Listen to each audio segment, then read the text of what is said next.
Sur le site de Air Sénégal, une mention « Suspension de vol vers l'Afrique centrale ». Pointe du doigt la faible rentabilité de cette desserte. La compagnie sénégalaise déplore la baisse du service entre Dakar, Cotonou, Libreville et Douala en raison des mauvaises performances financières de cette ligne triangulaire depuis son lancement en mars 2021. L'objectif du gouvernement de renforcer le capital de la compagnie à plus de 456 millions d'euros se voit ralenti. Cette décision est justifiée par les faibles performances financières de cette ligne en triangulaire depuis le lancement en mars 2021. Air Sénégal présente ses excuses aux passagers pour la perturbation occasionnée par cette décision et prévoit leur offrir une alternative pour les voyageurs ayant déjà acheté leur billet.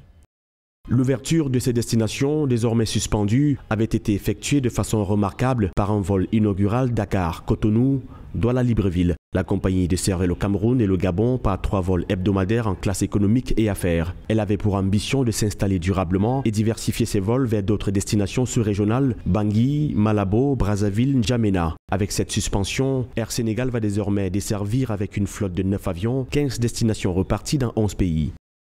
Cette mesure peut ne pas être vue d'un bon œil par le grand public, mais on peut comprendre la position de M. Alioune Badara Fall, le directeur général, qui, depuis sa prise de fonction en juillet dernier, se positionne comme un cost killer, comme un tueur de coûts.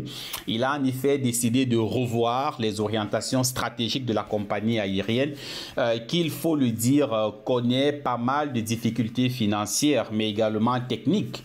Fin janvier 2023, la compagnie aérienne compte élargir le spectre de la suspension de ses vols. Le pavillon sénégalais va aussi se retirer de Baltimore-Washington, se contentant de desservir l'aéroport JFK de New York. D'après certaines presses spécialisées, aucun communiqué ne l'annonce encore, mais les distributeurs de billets indiquent ne plus prendre de réservations au-delà de cette date.